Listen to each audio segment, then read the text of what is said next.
How's everybody doing? It is, we are in November 2nd today.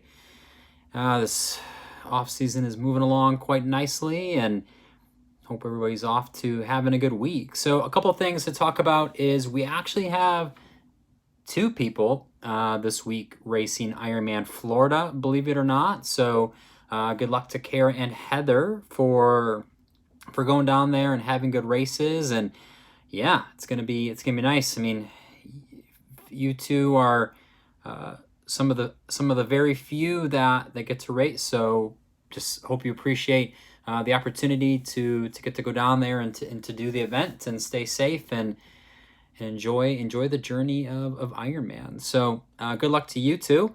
A couple other things is two examples that I wanted to bring up this week are both geared towards some testing that these two athletes have gone through, and we've talked about testing in the past, and so these two people are both doing the mile test.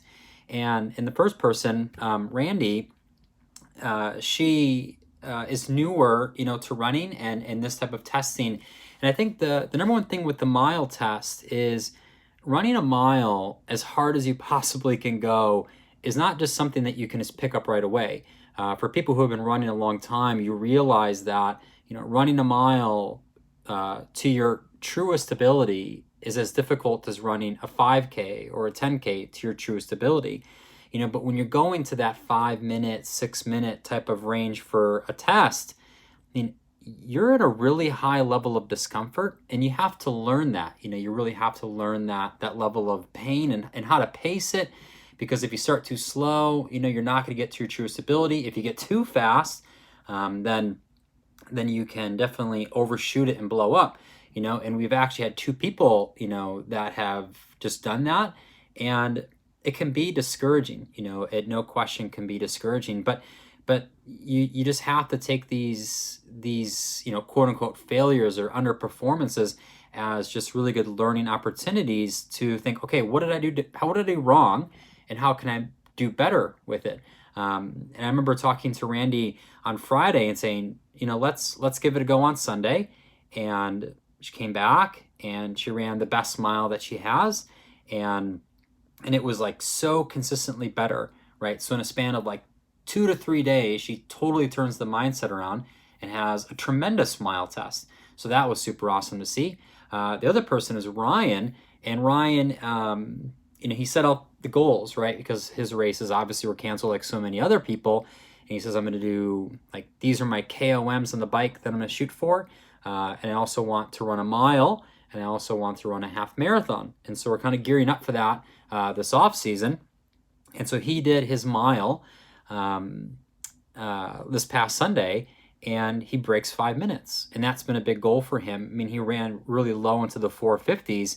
And so that was like just super encouraging to see that, again, like people just doing incredible things on their own when we have not a lot going on this past year. So kudos to Ryan too for just putting out a tremendous mile performance that was super, super incredible.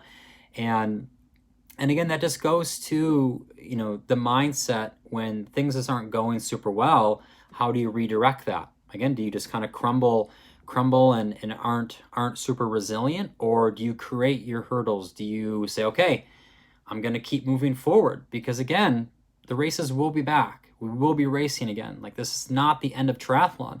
So I think the thing is that you individually have to find your way forward, and people take different steps. They move at different speeds to those goals.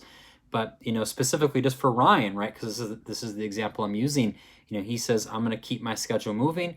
I'm gonna execute this, and he has. The half marathon's coming up in a couple weeks, and I think that's going to be super exciting for him to do that. So really, it's just we're entering that off-season period where motivation is going to swing a little bit.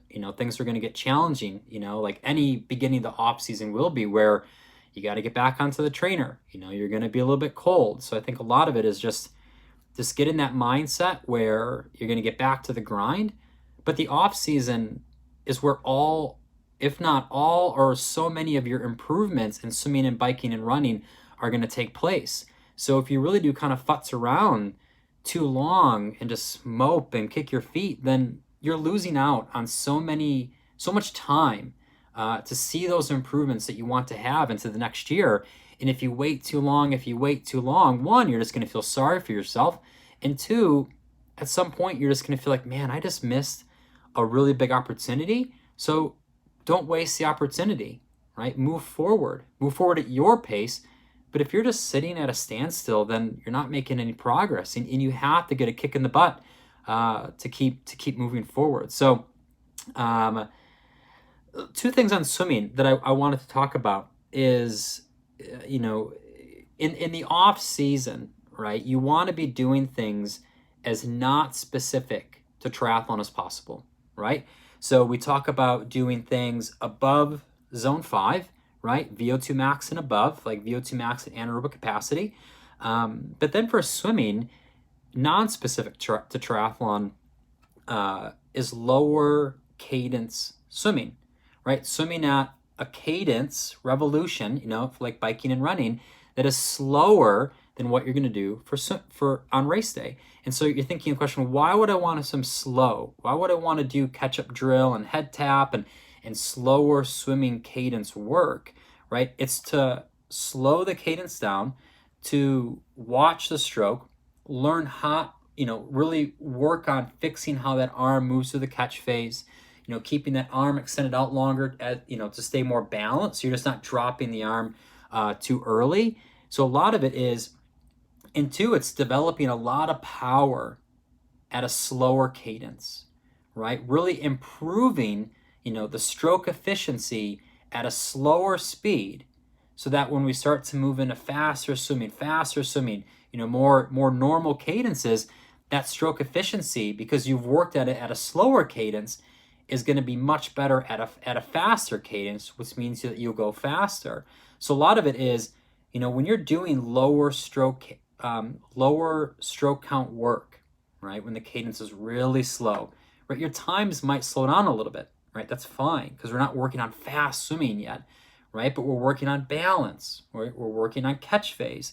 So at this point, slow the stroke down, right? Work on that rotation from the hips, rotation from the core, that helps get that length forward, right?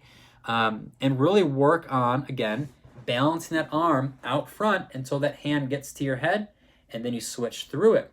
Because if that hand's coming forward and this arm drops too early, you're going to be off balanced, right? You're going to lose that power in the catch phase if you pull it back too early.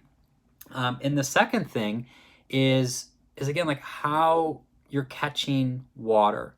And if you can nail one thing this off season, when your cadence is at a slower speed, is when to initiate that catch.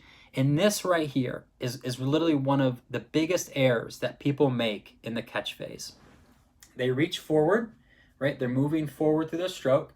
And then as the arm moves through, right, gets into the catch phase, right?